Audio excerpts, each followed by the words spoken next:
Excellencies, ladies and gentlemen, water is vital for the sustenance of life. It is also at the core of sustainable development and pivotal for poverty eradication and economic growth. According to the latest UN report, the current rate of progress on achieving water and sanitation for all must be quadrupled to meet the 2030 deadline. Clearly, our progress towards SDG 6 is significantly off track. The critical importance of water has been highlighted further by the pandemic. Access to safe drinking water, adequate sanitation, and hygiene have been the first line of defense against the COVID-19 virus. This is particularly acute for developing countries, especially until the vaccine becomes available to all. Yet, 3 billion people around the world, almost 40% of the global population, and 2 out of 5 healthcare facilities lack adequate access to hand hygiene facilities. The right to safe drinking water was first recognized by the General Assembly and the Human Rights Council as part of international law in 2010. Subsequently, the human right to sanitation was explicitly recognized as a distinct right by the General Assembly in 2015. This right must be protected universally.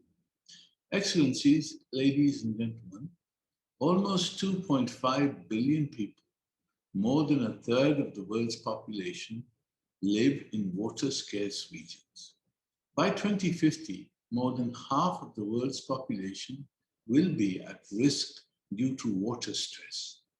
Desertification alone threatens the livelihoods of nearly 1 billion people in 100 countries. Intense water scarcity could displace as many as 700 million people by 2030. Over the last 20 years, almost 90% of disasters have been caused by floods, storms, droughts, heat waves, and other weather-related events. Worldwide, more than 286 rivers and about 600 aquifers cross southern borders, and 40% of the world's population lives within shared river basins. Without effective trans-boundary water cooperation, inclusive sustainable development will be severely curtailed, and potential threats to peace and security can intensify. Water and climate are tied through the hydrological cycle. Climate change and associated changes in the hydrological cycle will lead to biodiversity loss. It will also adversely impact the provision of water-related ecosystem services, including water purification, as well as the provision of water for drinking, agriculture, and fisheries. Excellencies, ladies and gentlemen, each of the 3 pillars of sustainable development are inextricably linked to water. Water is essential to the achievement of almost all the SDGs, ranging from food security to global health. The lack of investment in water infrastructure leads to significant economic, social, and environmental losses. According to the Organization for Economic Cooperation and Development, the OECD, the total financial needs between 2016 and 2030 for transformation to a water-secure world will require additional annual investments of $500 billion. Global estimates for financing needs range from $6.7 trillion by 2030 to $22.6 trillion by 2050. Investments are needed not only to build new infrastructure, but also to maintain and operate existing facilities.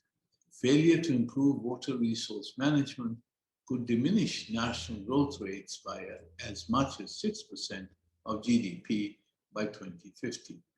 Clearly, the current levels of financing are inadequate to reach the international community's goal of universal availability and sustainable management of water and sanitation. While the present sources of international finance and investment are important, governments must explore new and innovative approaches for investment in environmentally sustainable water and sanitation-related infrastructure. In this regard, the United Nations can enable and assist developing countries in identifying, formulating, and offering viable projects for water and other infrastructure essential to financing through public and private financing. Excellencies, ladies and gentlemen, water management is one of the most formidable challenges facing the world, and this challenge has been intensified by the climate crisis. Cooperation is required at all levels to develop a holistic, systemic, and multilateral response to confront and overcome the water challenge. Implementation of the recommendations of the 2018 UN Water SDG 6 Synthesis Report on Water and the SDG 6 Global Acceleration Framework is critical to this endeavor. I thank you.